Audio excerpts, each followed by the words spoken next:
Boa noite, irmãos e irmãs, amigos e amigas. Eu sou o pastor João Pereira e sou pastor da Igreja Batista Regular Emanuel, localizada na rua Irani Almeida de Menezes, no conjunto João Paulo II, em João Pessoa. E vamos para mais uma reflexão na palavra do nosso Deus.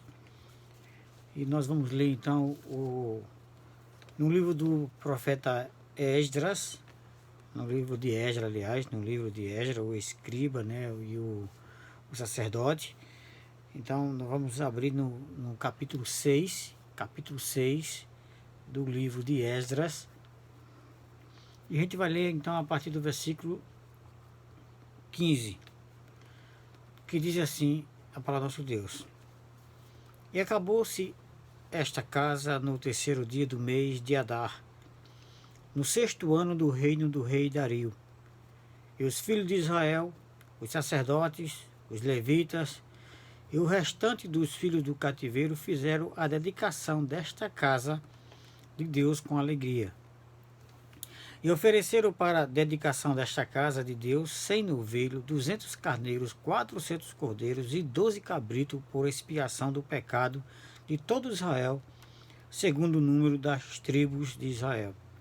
E puseram os sacerdotes nas suas turmas e os levitas nas suas divisões para o ministério de Deus em Jerusalém, conforme ao que está escrito no livro de Moisés. E os filhos do cativeiro celebraram a Páscoa no dia 14 do primeiro mês, porque os sacerdotes e levitas se purificaram como se fosse só um homem.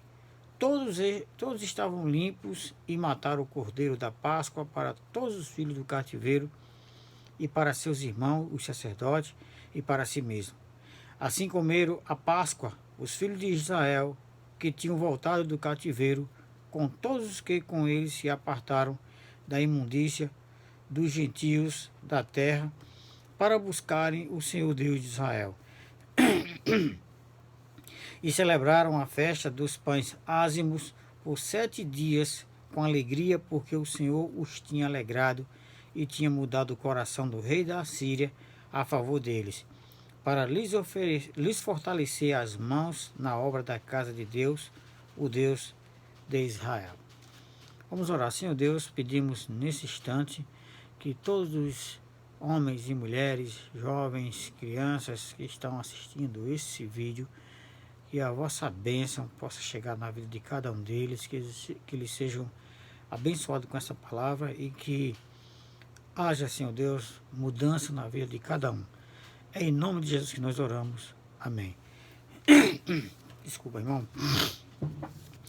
Então, meus amados irmãos e minhas irmãs, meus amigos e minhas amigas, nós podemos ver aqui que Esdras ele foi um sacerdote e também escriba na época do final do cativeiro do povo hebreu, quando então terminou o cativeiro na Babilônia, e Deus então ele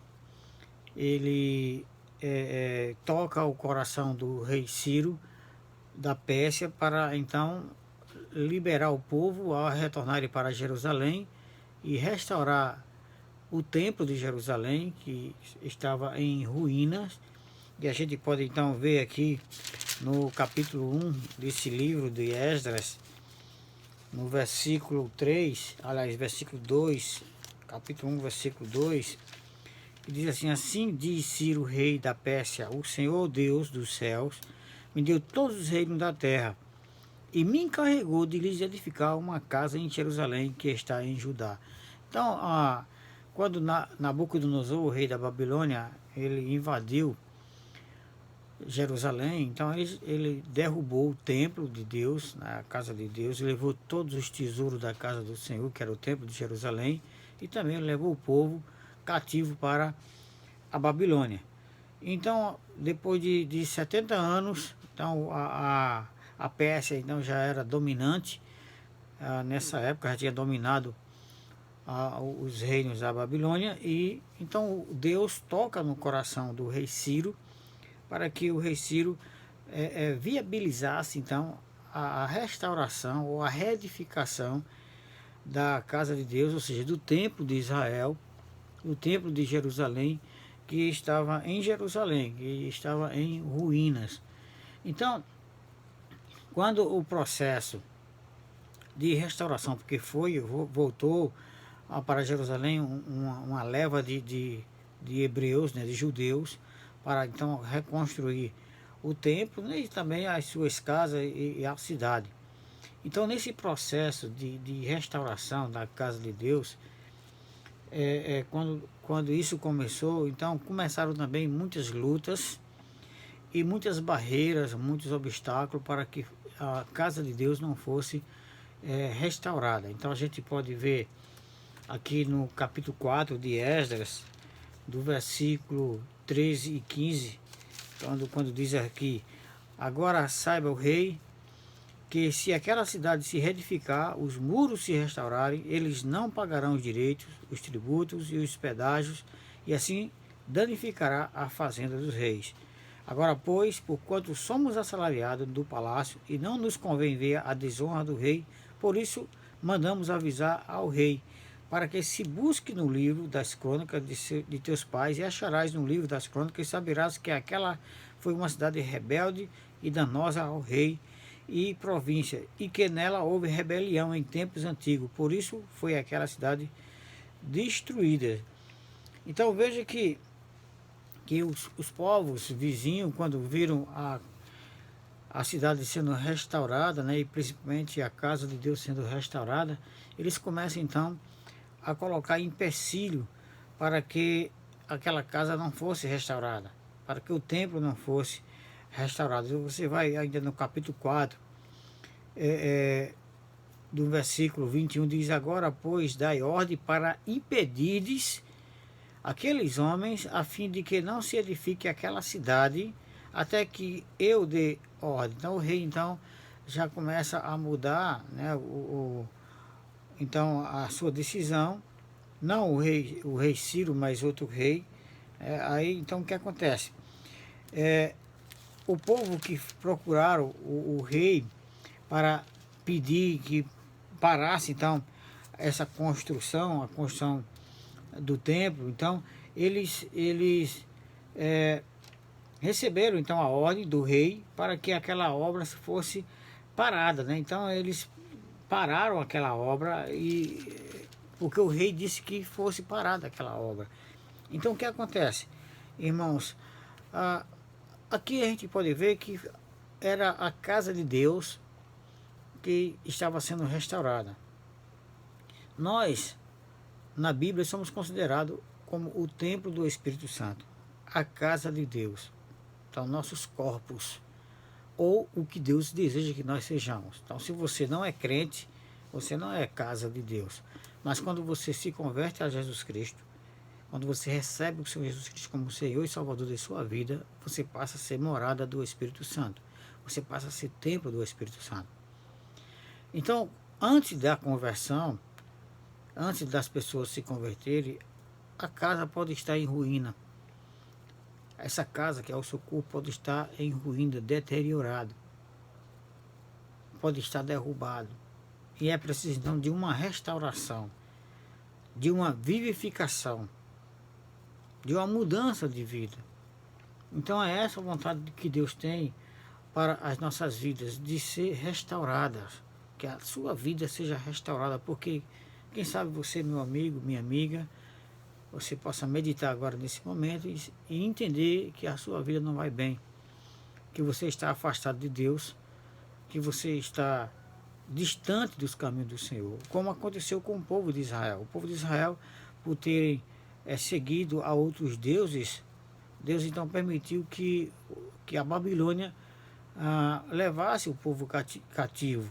E lá eles passaram 70 anos em cativeiros, para então agora nessa época, nesse contexto aqui de Esdras, eles retornarem para Jerusalém com a permissão de restaurar a obra, a casa de Deus. Mas então o povo vizinho, o povo que estava lá no local, não queriam que aquela cidade fosse reerguida e a casa, o Espírito Santo, o templo de Deus fosse então restaurado, porque eles conheciam muito bem o que Deus fazia no meio daquele povo, quando o povo era fiel a ele. Então, Talvez você esteja vivendo um momento de ruína na sua vida. Talvez a sua vida não esteja bem diante de Deus, você tenha se afastado do Senhor, ou você nunca serviu ao Senhor Jesus. Você não sabe o que é nem servir a Jesus. Então, o momento agora, a ordem que Deus dá a você é de restauração, restaurar a sua vida, reedificar a sua vida, vivificar a sua vida. E você pode ver que aqui na Bíblia, na palavra do nosso Deus, na primeira carta de Paulo aos Coríntios, no versículo 16 e 17, diz assim: nós somos o templo de Deus. Ou seja, não sabeis vós que sois o templo de Deus e que o Espírito de Deus habita em vós? Se alguém destruir o templo de Deus, Deus o destruirá, porque o templo de Deus que sois vós é santo. Então veja que nós somos o templo do Espírito Santo. Nós somos a morada de Deus. Deus mora dentro de nós quando a gente se converte, quando a gente aceita Jesus como seu Senhor, como nosso Senhor e como nosso Salvador. Então, devemos atentar, quando a gente então recebe a Jesus como Senhor e Salvador, que ele começa a morar em nós e nós nos tornamos templo do Espírito Santo. Mas muitas vezes nós podemos relaxar, como qualquer uma casa, né? Se você mora numa casa e se você relaxa nos cuidados dessa casa, ela vai deteriorar. E ela vai então precisar de restauração, vai precisar de reformas, e você é o responsável por ter deixado ela se deteriorar. Então, meus queridos, minhas queridas, nós devemos atentar para quando nós decidimos restaurar a nossa casa, o que é o templo do Espírito Santo, que são as nossas vidas, devemos entender que muitas lutas virão. Não é fácil ser crente, né? Quando a pessoa quer ser crente, geralmente surgem muitas batalhas, principalmente o inimigo, o diabo. Ele começa a lançar, né, as suas armas contra qualquer pessoa que quer se converter ao Senhor. Qualquer pessoa que quer buscar os caminhos do Senhor, o diabo ele quer impedir, porque ele não quer que você aceite Jesus como seu Salvador. Ele quer que você continue pertencente a ele, porque o próprio Jesus disse que aquele que não tem Cristo, ele é filho do diabo. Você vê, for lá em João 8,44, eles vós tendem por pai do diabo e quereis satisfazer a vontade do vosso pai, que é mentiroso, é pai da mentira, nunca se formou na verdade, é homicida e pai da mentira, é mentiroso. Então, enquanto a pessoa não é convertida a Jesus Cristo, ele está na situação de ser filho do diabo. Infelizmente é muito triste a gente falar isso, dizer isso, mas é o que a Bíblia diz, não é o que eu estou dizendo, mas é o que a Bíblia diz. Você pode olhar lá em João 8,44 que você vai confirmar isso aí. Então, meus queridos, quando você decide ou você começa a planejar uma restauração, talvez você diga: eu vou mudar a minha vida, eu não estou muito bem, eu não estou me sentindo bem, eu estou distante de Jesus, eu quero então restaurar a minha vida, eu quero deixar certas coisas que não agradam a Cristo e quero passar então a servir a Jesus. Então, quando você pensa isso, quando você começa a querer colocar isso em prática, então muitas lutas surgirão, muitos obstáculos irão surgir no seu caminho para impedir que você restaure a sua vida. Mas uma vez que você toma a decisão e que a sua vida é restaurada, você precisa então tomar algumas atitudes para não cair em ruína novamente. Porque acontece muitas vezes de pessoas que entregam sua vida ao Senhor Jesus Cristo, que começam a congregar numa igreja, que começa muito bem numa igreja, e depois começa a relaxar na sua vida espiritual e começa a cair na sua vida espiritual e termina voltando para o mundo, né? Como diz aquele provérbio, que o cão volta ao vômito e a porca ao esponjadouro da lama.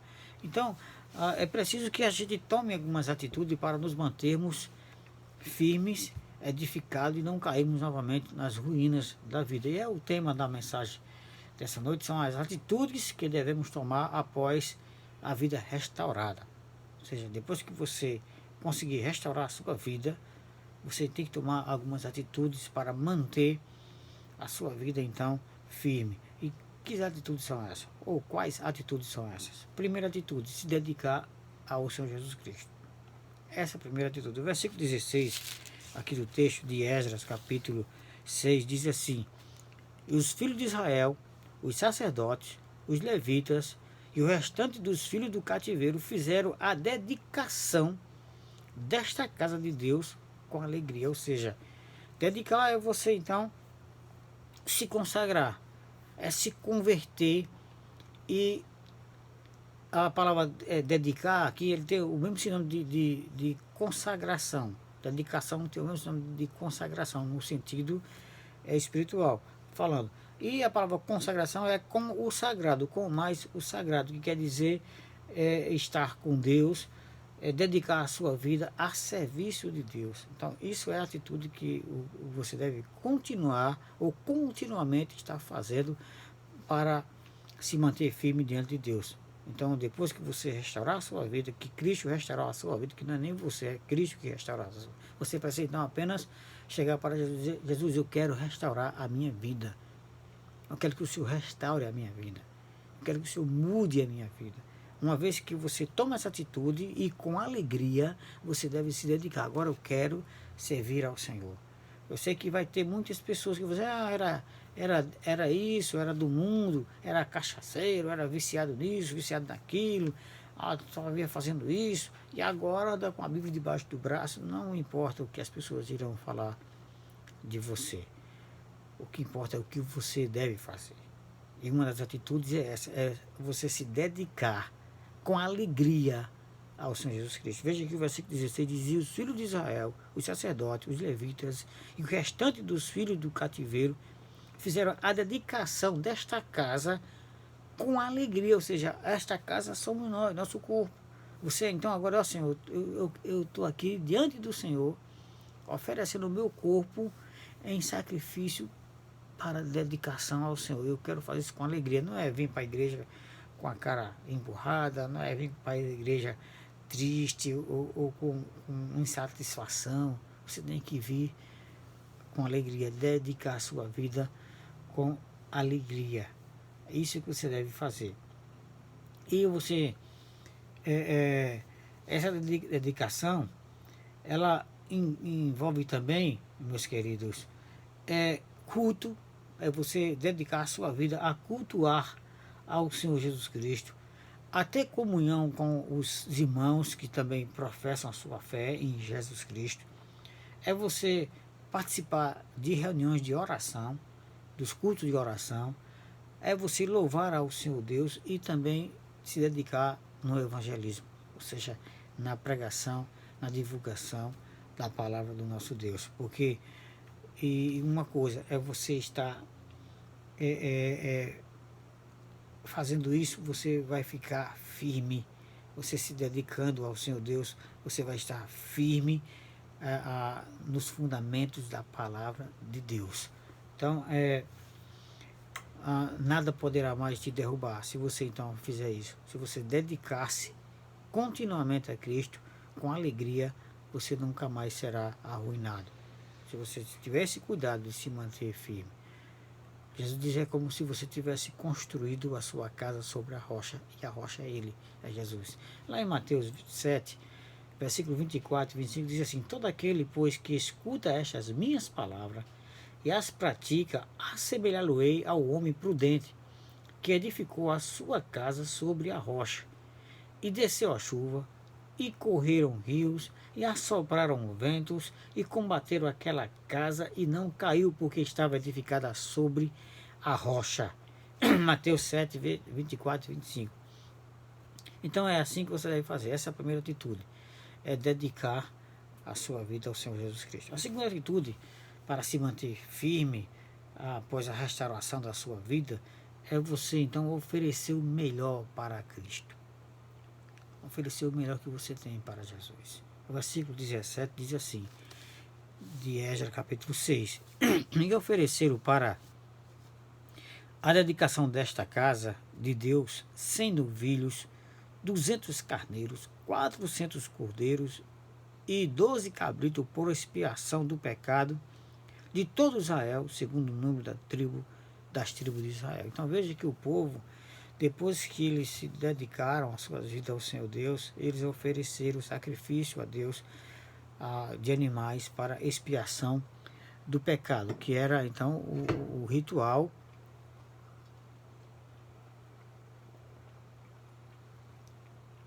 ensinado por Deus, né?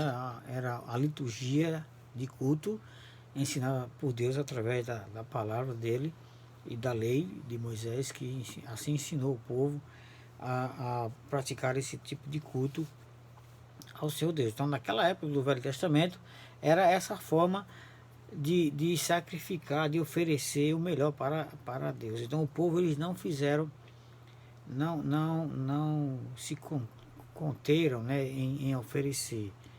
Eles não se resguardaram em oferecer. Eles ofereceram aquilo que eles tinham de melhor. E é claro, todo sacrifício que se oferecia a Deus tinha que ser do melhor. O animal ele tinha que ser perfeito. Não podia oferecer um animal com deficiência, com algum defeito, para sacrifício de expiação de pecado a Deus. Não era aceito nem pelos sacerdotes que trabalhavam então no sacrifício. Eles não eram aceitos. E lógico, nem por Deus. Principalmente por Deus. Então, os judeus eles não economizaram no sacrifício de dedicação ao Senhor e oferecer o melhor de suas posses. Então, como crente, nós devemos oferecer o melhor que nós temos. E o que é que nós temos? Não é dinheiro que eu estou falando, nem quero falar nisso, mas é o seu tempo. Nós temos muita coisa que a gente mantém com o tempo. O que a gente faz com o tempo. Então, o nosso tempo, a gente sempre diz que tempo é ouro, tempo é dinheiro. Então, se o tempo é precioso para você, dedique uma boa parte do seu tempo para Deus. Ofereça essa coisa que você tem de bom, que é o tempo, para Deus. Então, tira um tempo para ler a palavra de Deus, tira um tempo para cultuar a Deus. Então, o dia do Senhor é o dia do Senhor. Nunca esqueça desse tempo de adorar o Senhor, de buscar o Senhor na sua congregação, na comunhão dos santos.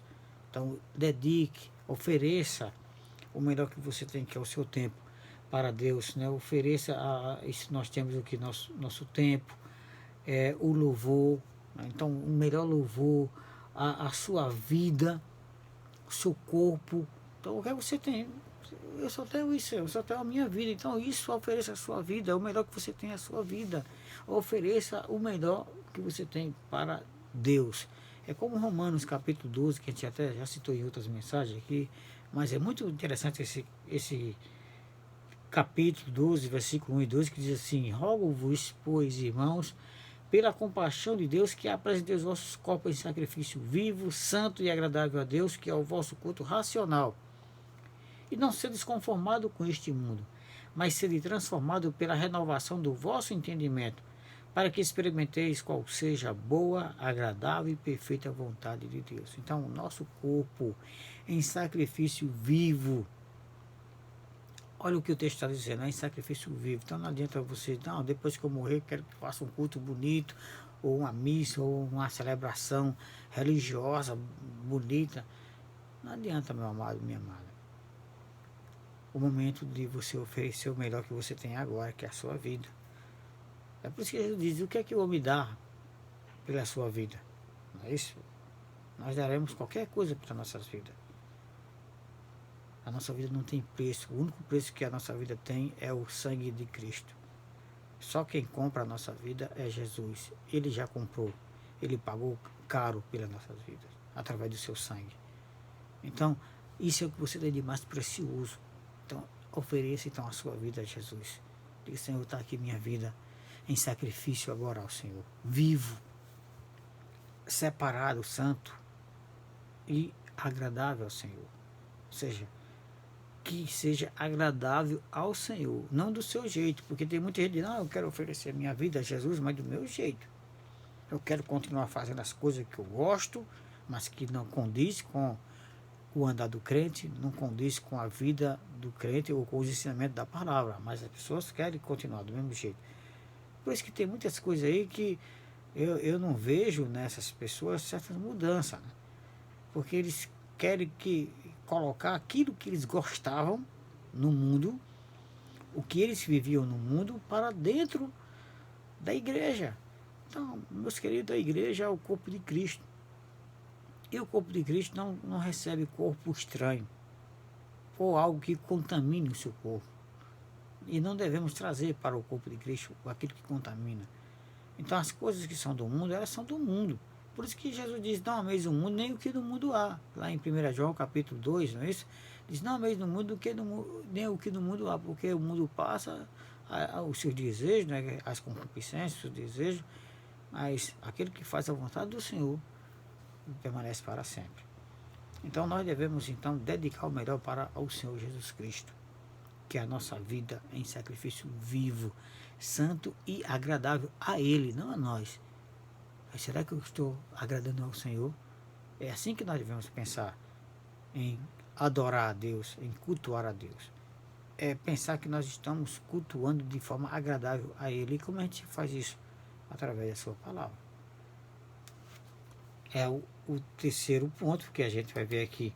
Isso só é possível você agradar a Deus de uma maneira que Ele se alegre, conforme a sua palavra, é servir a Jesus. A outra atitude que eu quero deixar para vocês aqui, a terceira atitude, é servir a Jesus conforme a sua palavra.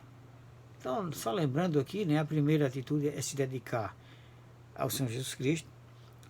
A primeira atitude é se dedicar ao Senhor Jesus Cristo. A terceira, a segunda, oferecer o melhor que você tem para Jesus, que é a sua vida, que é o seu tempo, é tudo que envolve a sua vida. E em terceiro lugar, é servir a Jesus conforme a sua palavra. O versículo 18, aqui de Esdras, capítulo 6, diz assim: e puseram os sacerdotes nas suas turmas e os levitas nas suas divisões para o ministério de Deus em Jerusalém, conforme ao que está escrito no livro de Moisés. Ou seja, depois do cativeiro, depois de a cidade estava em ruína, o templo estava em ruína. Então, quando eles restauraram a cidade, restauraram o templo, ou seja, quando você restaura a sua vida, então você dedica ela ao Senhor Deus, você oferece o melhor que você tem a Deus, e depois você tem que fazer o quê?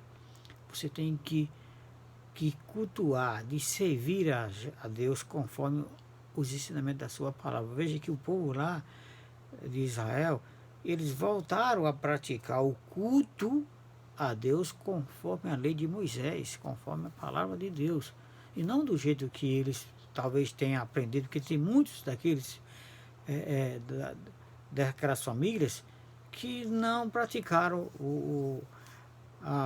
os ensinamentos da palavra de Deus através da Torá, da lei de Moisés, porque viviam no cativeiro, aprenderam outras religiões, alguns chegavam até a cultuar de forma diferente, mas quando eles restauraram a sua vida, quando eles voltaram para a servir a Deus, eles então cultuaram conforme os ensinamentos da palavra de Deus, conforme estava escrito no livro de Moisés. Então, para você, meu amado, minha amada, meu amigo, minha amiga, a igreja ela não tem que agradar a homens, mas tem que agradar a Deus de maneira que a sua palavra seja a prática na nossa comunhão. É assim que nós podemos agradar ao Senhor Jesus Cristo. Só agradamos a Jesus se a gente então cultuar conforme a sua palavra. Ele diz aqui, a Bíblia fala no Salmo 119, versículo 89 a 93, que eu vou ler para vocês, diz assim: para sempre, ó Senhor, a tua palavra permanece no céu. É supremacia a palavra de Deus em nossas vidas. Versículo 90 diz: a tua fidelidade dura de geração em geração. Tu firmaste a terra e ela permanece firme. Eles continuam até o dia de hoje, segundo as tuas ordenações, porque todos os teus servos, todos são teus servos. Se a tua lei não fora toda a minha recreação, há muito que pereceria na minha aflição. Nunca me esquecerei dos teus preceitos, pois por eles me tem vivificado. Então veja que só há possibilidade de você agradar a Cristo através dos ensinamentos da sua palavra, porque é através da palavra que a gente é vivificado, é através da palavra que nós adquirimos vida eterna. Jesus diz lá em Mateus que nós devemos observar. Lá em João e Mateus ele fala, né, que lá em João diz que observar. Eu vou aqui ler para vocês para não ter que falar palavras minhas, mas em João capítulo 5, Ele diz aqui no versículo 39, examinais as escrituras, porque vós cuidais ter nela a vida eterna, e são elas que de mim testifica. Lá em Mateus 22, 29, Jesus diz que errais não conhecendo as escrituras. Então, a Bíblia é a palavra de Deus, a Bíblia é a nossa regra de fé e prática. Então, depois que você restaura a sua vida, que você é vivificado, como a Bíblia diz aqui no Salmo 119, no versículo 93, nunca me esquecerei dos teus preceitos, pois por eles me tens vivificado. Então, você tem que tomar essa atitude diante de Deus, de servir a Ele conforme a sua palavra, porque é só os ensinamentos da palavra de Cristo que interessa. Não adianta você vir dizer, eu quero oferecer a Jesus uma coisa nova, diferente. Não, meu amigo, não, minha amiga. Tem que ser conforme os ensinamentos da palavra dele. Não adianta você querer inventar, porque ele disse que nós devemos servir a ele conforme a sua palavra. Ao que ele diz aqui, ainda também em João capítulo 14, versículo 21 ao 24, diz assim, aquele que tem os meus mandamentos e os guarda, esse é o que me ama. E aquele que me ama será amado de meu Pai. E eu o amarei e me manifestarei a ele. Disse-lhe Judas, não os cariotes, Senhor, de onde vem que te hás de manifestar a nós e não ao mundo? Jesus respondeu e disse-lhe, se alguém me ama, guardará a minha palavra. E meu Pai o amará, e viremos para ele e faremos nele morada. Quem não me ama, não guarda as minhas palavras. Ora, a palavra que eu viste não é minha, mas do Pai que me enviou. Então veja, que se você quer cultuar a Jesus do seu jeito, e não conforme a palavra, então você não ama Jesus. E não adianta você, mas eu quero agradar ele. Não adianta, meu amado, faça conforme a sua palavra. Se é para adorar em espírito e em verdade, adore em espírito e em verdade. Se é para cantar com salmos, cânticos e hinos espirituais,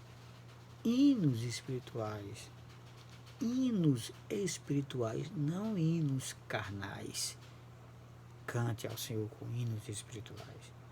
É assim que Jesus ensina na sua palavra.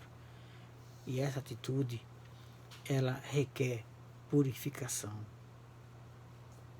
O que é purificação? É você tirar aquilo que pode contaminar a sua vida.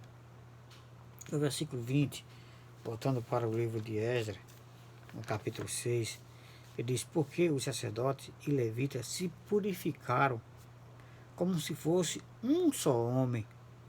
Todos estavam limpos e mataram o cordeiro da Páscoa para todos os filhos do cativeiro e para seus irmãos sacerdotes e para si mesmo. Ou seja, a dedicação ao seu Deus, o oferecimento do melhor que você tem e agradar a Deus ou cultuar a Deus conforme a sua palavra, servir a Deus conforme a sua palavra. Essa é a atitude que o crente deve fazer, ou aquele que tem a sua vida restaurada. Então faça conforme a vontade de Deus. E isso você vai ter que começar a tirar aquilo que estava contaminando a sua vida. Por isso que os sacerdotes aqui, os levitas, eles se purificarem como um só homem. Então, ou seja, essa purificação ela tem que começar, é claro, individualmente, por cada um que se converte ao Senhor Jesus Cristo, que entrega a sua vida a Jesus, e por toda a congregação, por toda a igreja. Porque se na igreja, que é o corpo de Cristo, uma pessoa só, um membro só estiver doente espiritualmente, ou impuro, contamina o corpo todo. Por isso que a Bíblia diz aqui que eles todos estavam limpos. Por quê? Porque eles se purificaram como se fosse um só homem, um só corpo. É assim que a igreja deve fazer. É assim você, meu irmão, minha irmã, que é membro de uma igreja. Se a sua vida não está bem, procure se purificar, para que a sua igreja não sofra, para que a sua igreja não fique pura.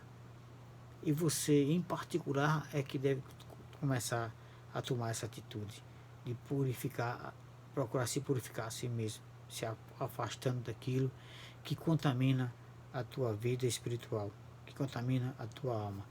Então essas são as atitudes que todos devem fazer quando a sua vida é restaurada, para que ela não caia novamente, né, na ruína. Essa purificação ela tem que ser pessoal e coletiva, né, quando se trata da igreja. Porque se um membro da igreja estiver doente, toda a igreja vai sofrer. Então, meus queridos, são essas atitudes que nós devemos tomar quando temos a nossa vida restaurada, apesar de lutas que virão, né? Muitos familiares vão querer impedir que você, não vai não, negócio de ser crente, vão querer te impedir, o inimigo vai querer impedir que você restaure a sua vida. Obstáculos vão surgir para você não vir para a igreja, não procurar vir para a igreja para se dedicar ao Senhor Deus, mas toma essa atitude, enfrente esses obstáculos e vá até o final e se dedique ao Senhor Jesus Cristo.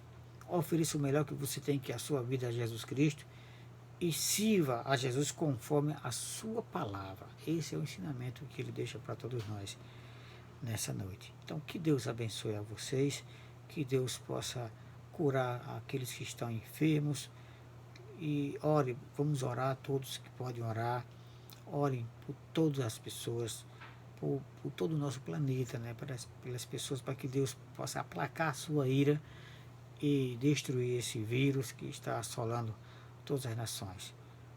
Vamos então orar. Deus, obrigado pela vossa palavra e abençoa todos que assistiram esse vídeo. Cura as suas enfermidades, Senhor Deus, e protege aqueles que estão sãos contra esse vírus que está destruindo as vidas das pessoas. Nós oramos em nome de Jesus. Amém.